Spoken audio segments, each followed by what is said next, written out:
പൊതുവായിട്ട് വീടുകളൊക്കെ നിർമ്മിക്കുന്ന ആൾക്കാർക്ക് വേണ്ടിയിട്ടുള്ള ഒന്ന് രണ്ട് ടിപ്പുകളാണ് ഞാൻ പറയുന്നത്. എൻ്റെ ഒരു പരിമിതമായ അറിവുകൾ വെച്ചിട്ടുള്ള ഒരു എക്സ്പ്ലനേഷൻ മാത്രമാണ്.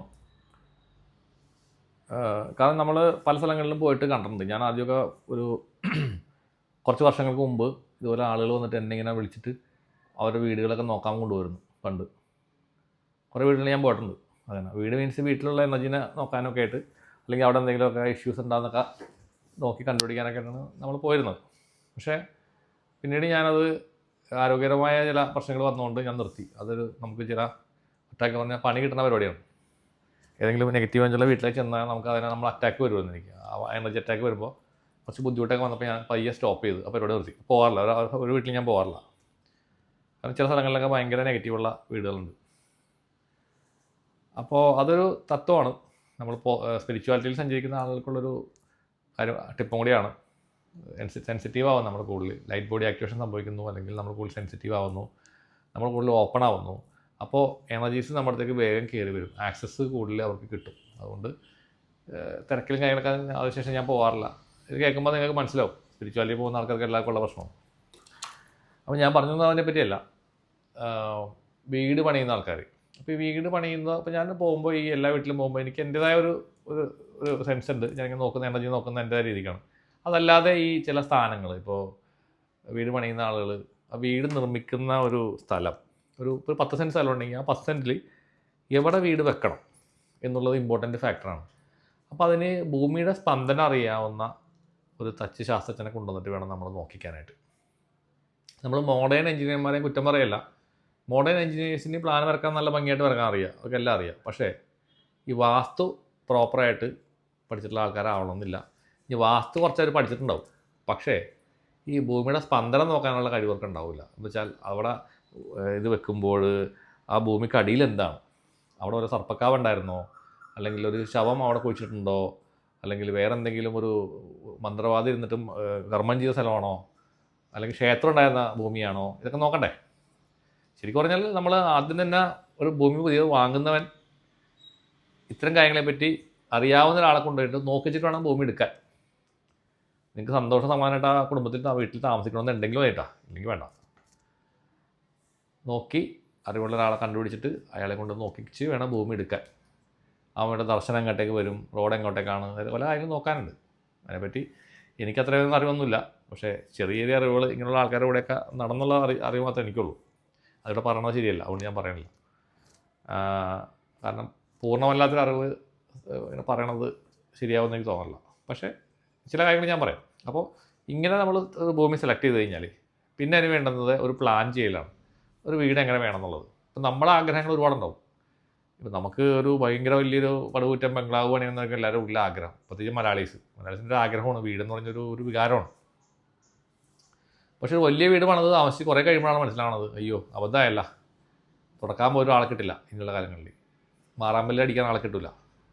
നമുക്കൊക്കെ പ്രായമൊക്കെയുമ്പം സ്റ്റെയർ കേസ് കയറി മുകളിലത്തെ മുറിയിലോട്ട് വരാൻ പറ്റില്ല. അതവസ്ഥ ഇപ്പം എൻ്റെ വീട്ടിലും ഇതൊക്കെ തന്നെയാണ്. ഇപ്പോൾ ഞാൻ വർഷങ്ങൾക്ക് പഴക്കമുള്ള 35 പഴക്കമുള്ള വീട്ടിലാണ് ഞാൻ താമസിക്കുന്നത്. പക്ഷേ ഈ വീട് എൻ്റെ ഫാദർ പണിത് 3000 സ്ക്വയർ ഫീറ്റിൻ്റെ മുകളിൽ അന്ന് പണിതിട്ടുണ്ട്. എൻ്റെ വീട് 5 ബെഡ്റൂമും 2 ഹാളും ഉണ്ട് എൻ്റെ വീട്ടിൽ. 2 സിറ്റ് ഔട്ട്, ബാക്കിൽ സിറ്റ് ഔട്ട്, ഫ്രണ്ടിൽ സിറ്റ് ഔട്ട്. അത്രയും വലിയ വീടാണ്. ഇപ്പോഴാണ് നമുക്ക് അതിൻ്റെ ബുദ്ധിമുട്ട് മനസ്സിലാവുന്നത്. കാരണം ഇത് മുകളിലോട്ടൊന്ന് വരാനോ അടിക്കാനോ തുടക്കാനോ പറ്റുന്ന അവസ്ഥയാണ്. ഇപ്പോഴും ആളുകൾ ഇതിപ്പോൾ ഈ വീടെന്ന് വെച്ച് കഴിഞ്ഞാൽ ചെറിയ വീടാണ്. ഇപ്പോൾ 5000-6000 സ്ക്വയർ ഫീറ്റിൻ്റെ വീടാണ് ആൾക്കാർ പണിയുന്നത്. ഒരുമാതിരി പൈസക്കാരായിട്ടുള്ള ആൾക്കാരൊക്കെ 5000-6000 ആ റേഞ്ചാണ്. പക്ഷേ ഇത്രയും വലിയ വീട് നമുക്ക് വേണം എന്നുള്ളത് നിങ്ങൾ 2 പ്രാവശ്യം ആലോചിക്കണം. 2 ഒരു 10 തവണയെങ്കിലും ആലോചിക്കണം. കാരണം ഇന്നത്തെ കാലഘട്ടത്തിൽ നമ്മുടെ കുട്ടികളൊന്നും നമ്മുടെ നാട്ടിലില്ല. അവർ നമ്മുടെ കൂടെ നിൽക്കുകയില്ല. അവർ വിദേശത്തേക്ക് പഠിക്കാൻ പോകും, അല്ലെങ്കിൽ വേറെ എവിടെയെങ്കിലും ജോലിക്ക് പോകും. ലാസ്റ്റ് വയസ്സായ 2 ഒരു ഭാര്യയും ഭർത്താവും ഉണ്ടാവും വീട്ടിൽ. ഇതൊന്നും മെയിൻറ്റെയിൻ ചെയ്യാനോ, അല്ലെങ്കിൽ ആരെങ്കിലും പിടച്ച് കയറി നമ്മുടെ വീട്ടിൽ മുകളിൽ കയറി ഇരുന്നാലും കള്ളം കയറി ഇരുന്നാൽ പോലും നമ്മൾ അറിയത്തില്ല. അതാണ് അവസ്ഥ. നമ്മളോട് ചിന്തിക്കണം. അത്രയും വലിയ വീട് വേണമെന്നുള്ളത് ആലോചിക്കണം. വീട് പണിയുമ്പോൾ ഇതേപോലെ തന്നെ രണ്ടൊന്ന് പോയിൻ്റ് എനിക്കറിയാവുന്ന 2 ടിപ്പ് ഞാൻ പറഞ്ഞുതരാം. അതായത് പരമാവധി നമ്മൾ ഏരിയ കുറച്ച് ചെയ്യാൻ, ആവശ്യത്തിനുള്ള ഏരിയ മാത്രം പണിയാനായിട്ട് ശ്രമിക്കുക. കാരണം നിർമ്മാണ ചിലവുകൾ ഭയങ്കര കൂടുതലാണ്. പിന്നെ കടം മേടിച്ചിട്ട് വലിയ എമൗണ്ട് ലോണെല്ലാം എടുത്ത് നമ്മൾ വീട് വെച്ച് കഴിഞ്ഞാൽ പിന്നെ നമ്മുടെ ജീവിതം എന്ന് പറഞ്ഞു കഴിഞ്ഞാൽ ആ വീടിൻ്റെ ലോൺ അടയ്ക്കാനുള്ള ബന്ധപ്പാടാണ്. ചിലപ്പോൾ നിങ്ങൾ 30-40 ലക്ഷം രൂപ ലോൺ ഉണ്ടാവും. നിങ്ങൾ സ്ട്രഗിൾ ചെയ്യണം അത് അടച്ചു തീർക്കാനായിട്ട്. അത്രയും നിങ്ങൾ സ്ട്രഗിൾ ചെയ്യേണ്ടത്. അപ്പോൾ നിങ്ങൾക്ക് ഹാപ്പിനെസ് ഒന്നും ഉണ്ടാവില്ല ലൈഫിൽ. ഈ ലോൺ അടയ്ക്കാനുള്ള ബന്ധപ്പാടായിരിക്കും. നമുക്ക് വീട്ടിൽ ആർക്കെങ്കിലും അസുഖം വന്നു കഴിഞ്ഞാൽ കുറേ ഫണ്ട് അങ്ങനെ പോകും. അപ്പോൾ അത്രയും ഫണ്ട് ഇവിടെ ലോണിൽ ഷോർട്ടേജ് വന്നു. അത്രയും വലിയ ഒരു ലോൺ എടുത്തിട്ട് നിങ്ങൾക്ക് തലയിലോട്ട് കയറ്റണം എന്നുള്ളത് നല്ലോണം ആലോചിക്കാം. കൊക്കിലൊതുങ്ങാവുന്ന രീതിയിൽ നിങ്ങൾ പണിയാം. സന്തോഷമായിട്ട് ജീവിതം നല്ല സന്തോഷമായിട്ട് ഹാപ്പിയായിട്ട് ജീവിക്കുന്നതാണ് എൻ്റെ ഒരു പോളിസി. അത് തന്നെയാണ് ഞാൻ പറയുന്നത്. പിന്നെ വീട് വെക്കുമ്പോൾ ഏരിയ കുറച്ച് ചെയ്യുന്നതുകൊണ്ടാണ് തന്നെ അടുക്കള പരമാവധി ചെറുതാക്കി പണിയാം. ഇപ്പോൾ ഫാഷനാണ് 2-3 അടുക്കള വെക്കുന്ന പരിപാടി. അത് എൻ്റെ അഭിപ്രായത്തിൽ എൻ്റെ ആവശ്യമില്ല. കാരണം അടുക്കളയുടെ എണ്ണം കൂടുന്തോറും അത് അവിടെ പെരുമാറുന്ന ഒരു സ്ത്രീ ആയിരിക്കും അവിടെ പെരുമാറുന്ന വീട്ടമ്മ. ആ വീട്ടമ്മയുടെ സഞ്ചാരം നടക്കണത് ഇത്രയധികം നടന്ന് കാല് കഴിക്കും. ആലോചിക്കുക, അവിടെ ഒരു 10 പ്രാവശ്യം നടക്കുമ്പോൾ എന്തോരം ദൂരം കവർ ചെയ്യണം എന്നുള്ളതാണ്. വൈകുന്നേരം നമുക്ക് ടയർഡാവും അടുക്കളയിൽ നടന്നിട്ട്. ഒരു ചെറിയൊരു ഏരിയയാണ്, ഒരു 100 സ്ക്വയർ ഫീറ്റിൻ്റെ ഒരു അടുക്കളയാണെന്നുണ്ടെങ്കിൽ അവിടെ നിന്നിട്ട് മൂവ് ചെയ്യാനായിട്ട് എളുപ്പമാണ്. ഒരാളല്ലേ ഉള്ളൂ. സാധനങ്ങൾ എടുക്കാനും പാകം ചെയ്യാനൊക്കെ വളരെ എളുപ്പത്തിൽ സാധിക്കും. അപ്പോൾ അങ്ങനത്തെ ഒരു അടുക്കളയാണ് എൻ്റെ ഒരു അഭിപ്രായത്തിൽ നല്ലതെന്നുള്ളതാണ്. ഏറ്റവും ചെറിയ അടുക്കള ബെഡ്റൂമിനേക്കാളും ചെറുതായിരിക്കണം അടുക്കള.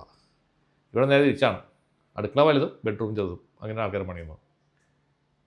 അപ്പോൾ അത് ശ്രദ്ധിക്കുക. അതുപോലെ തന്നെ കോർണറുകളിൽ വായു കോണിൽ ബാത്റൂം ആകാം. ബാക്കിയുള്ള 3 കോണുകളിലും ബാത്റൂം വെക്കാതിരിക്കാൻ ശ്രമിക്കുകയാണെങ്കിൽ നല്ലതായിരിക്കും. പ്രത്യേകിച്ച് കന്നിമൂലയിലും ഈശാനകോണിലും. ഈ വായു കോൺ എന്ന് പറയുമ്പോൾ വടക്ക് പടിഞ്ഞാറേ മൂല, അതാണ് ബാത്റൂമിൻ്റെ സ്ഥാനം. സെറ്റ് ടാങ്കിൻ്റെ സ്ഥാനം അത് തന്നെയാണ്.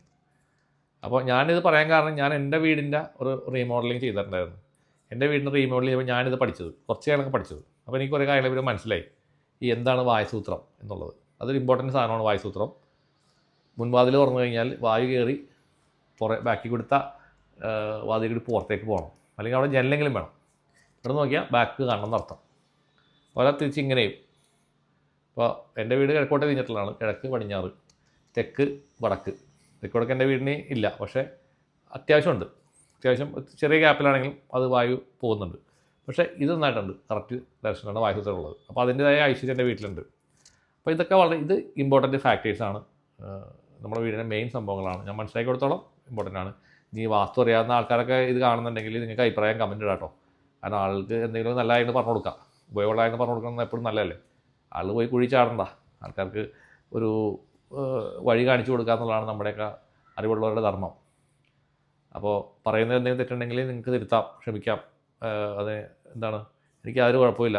ഞാൻ തെറ്റ് പറഞ്ഞാൽ നിങ്ങൾക്ക് തിരുത്തി പറയാം, കമൻ്റ് ഇടാം, ഒരു കുഴപ്പമില്ല. ഞാൻ അതിനൊന്നും വിചാരിക്കില്ല. കാരണം അറിവുകൾ ഷെയർ ചെയ്യുക എന്നുള്ളത് ആണ് ഞാൻ ഉദ്ദേശിക്കുന്നത്. എനിക്കറിയാവുന്നതായത് പറഞ്ഞു കൊടുക്കാം, അത്രയേ ഉള്ളൂ. അപ്പോൾ ഇത്തരം കാര്യങ്ങൾ നിങ്ങൾ ചെയ്യുകയാണെങ്കിൽ നിങ്ങളുടെ വീടിന് ഒരു ഐശ്വര്യം ഉണ്ടാവും, എനർജി ഉണ്ടാവും.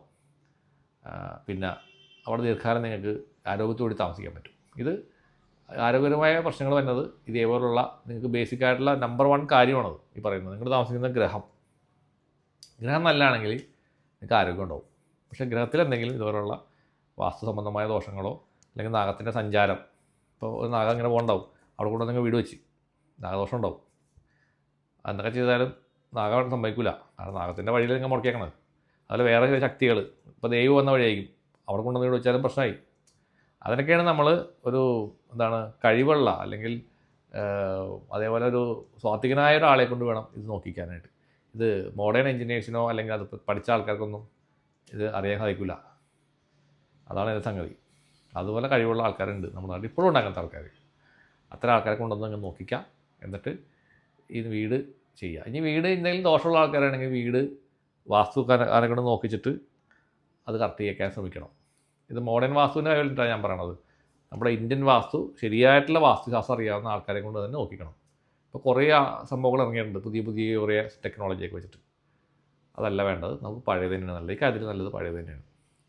അപ്പോൾ അത് നിങ്ങൾക്ക് കറക്റ്റ് ചെയ്താൽ തന്നെ നിങ്ങളുടെ നിങ്ങളുടെ പ്രശ്നങ്ങൾ മാറും. ഈ വീട് ഒരു ഇമ്പോർട്ടൻറ്റ് ഫാക്ടറാണ്. പ്രത്യേകിച്ച് മലയാളിയെ സംബന്ധിച്ച് സ്വന്തമായിട്ട് വീട് വെക്കുക എന്നുള്ള എല്ലാവരും ഒരു ഇതാണ്. വീട് വെക്കുമ്പോൾ നിങ്ങൾ നന്നായിട്ട് നോക്കി വെച്ചാൽ ദീർഘകാലം ആരോഗ്യത്തോടെ ജീവിക്കാം. അതല്ലെങ്കിൽ പൈസ കൊണ്ടുവന്ന് ഹോസ്പിറ്റലിൽ കൊടുക്കുക എന്നുള്ളതാണ്. ഇന്നത്തെ നമ്മുടെ ഈ കേരളത്തിൻ്റെ അവസ്ഥ നോക്കി കഴിഞ്ഞാൽ ഏറ്റവും കൂടുതൽ ഹോസ്പിറ്റലുകൾ, ഒരുപാട് ഹോസ്പിറ്റലിലൂടെ നല്ല രീതിയിൽ വരുന്നുണ്ട്. എന്തുകൊണ്ട് വരുന്നത് നിങ്ങൾ ആലോചിച്ച് നോക്കിയാൽ മതി. 2 കാര്യങ്ങളാണ്. ഒന്ന് ഇതുപോലത്തെ ഇങ്ങനെയുള്ള എനർജി ഇഷ്യൂസ്, പിന്നെ നമ്മുടെ ഭക്ഷണ രീതി, തെറ്റായ ഭക്ഷണ രീതി. നമ്മൾ കഴിക്കുന്ന ഭക്ഷണങ്ങളൊന്നും പഴയ ഭക്ഷണങ്ങളൊന്നും അല്ല കഴിക്കണത്. സകല ചപ്പിയോറ് ഭക്ഷണങ്ങൾ നമ്മൾ കഴിച്ചുകൊണ്ടിരിക്കുകയാണ്, ഞാൻ ഉൾപ്പെടെ ഞാൻ കഴിക്കുന്നുണ്ട്. കാരണം നാളോടുമ്പോൾ നടുവേടെന്ന് പറഞ്ഞാൽ ചിലപ്പോൾ കഴിച്ചു പോകും, അല്ലാണ്ട് നിർത്തിയില്ല. അപ്പോൾ അതൊക്കെ നമ്മൾ ശ്രദ്ധിക്കേണ്ട കാര്യങ്ങളാണ്. ആരോഗ്യം സൂക്ഷിക്കുക.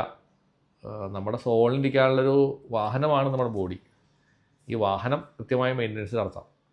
കാരണം ആ ഒരു മരിക്കുന്ന സമയം വരെ നമ്മൾ ഈ ബോഡിയെ സൂക്ഷിക്കുക എന്നുള്ളത് നമ്മുടെ ധർമ്മമാണ്.